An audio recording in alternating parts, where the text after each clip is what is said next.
నమస్కారం అండి. మాటై మంత్రము ఛానల్కి స్వాగతం. శని త్రయోదశి నాడు ఈ పూజ చేస్తే మీ చేతిలో రాళ్ళున్నా సరే బంగారం అయిపోతుందిట. అదేంటో ఇప్పుడు మనం తెలుసుకుందాం. త్రయోదశి శనివారం నాడు వస్తే ఆ రోజుని శని త్రయోదశిగా వ్యవహరిస్తారు. శనివారం శ్రీ మహావిష్ణువుకు ప్రీతిపాత్రమైన రోజు. అలాగే త్రయోదశి పరమేశ్వరుడికి ఇష్టమైన రోజు. శని జన్మించిన తిథి కూడా త్రయోదశి. అందుకనే శని త్రయోదశికి అంతటి ప్రాముఖ్యత ఏర్పడిందని అంటున్నారు మన పెద్దలు, ఆలయ అర్చకులు. ఈ రోజున శనికి ప్రత్యేకమైన పూజలు చేస్తే శని దోషాలైన ఏలినాటి శని, అష్టమ శని తదితర దోషాల నుంచి విముక్తి లభిస్తుంది.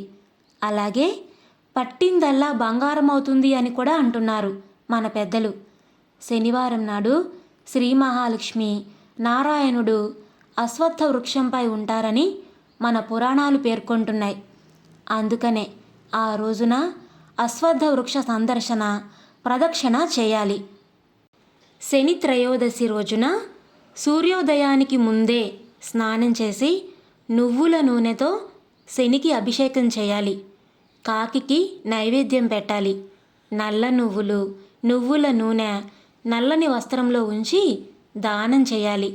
శని బాధలు తీరేందుకు ఇలా స్తోత్రం చేయాలి. అలాగే రాహుకేతువు పూజలు చేయడం వలన ఏలినాటి శనిగ్రహం కూడా వీడుతుందిట.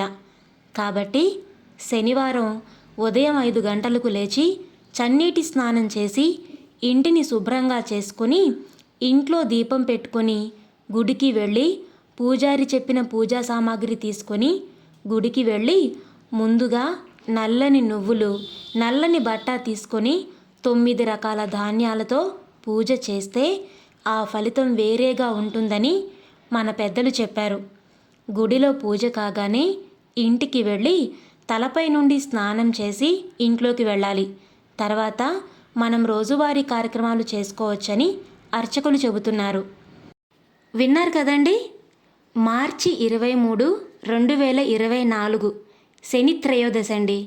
ఈ రోజున ఆ శనిదేవుని దర్శించుకొని ఈ విధంగా గనక పూజ చేసినట్లయితే శని దోషాలు మొత్తం తొలగిపోయి మన జీవితంలో ఉన్నత స్థానంలో ఉండేందుకు మంచి ఫలితాలు లభిస్తాయి. పట్టిందల్లా బంగారమే అవుతుంది. మరి ఈ వీడియో మీకు నచ్చిందా? నచ్చినట్లయితే లైక్ చేయండి, అలాగే షేర్ చేయండి. మీ విలువైన అభిప్రాయాలను కామెంట్స్లో తప్పకుండా తెలియచేయండి. కొత్త వాళ్ళు మన ఛానల్ని చూస్తున్నట్లయితే కనుక సబ్స్క్రైబ్ చేసుకోవడం అసలు మర్చిపోకండి.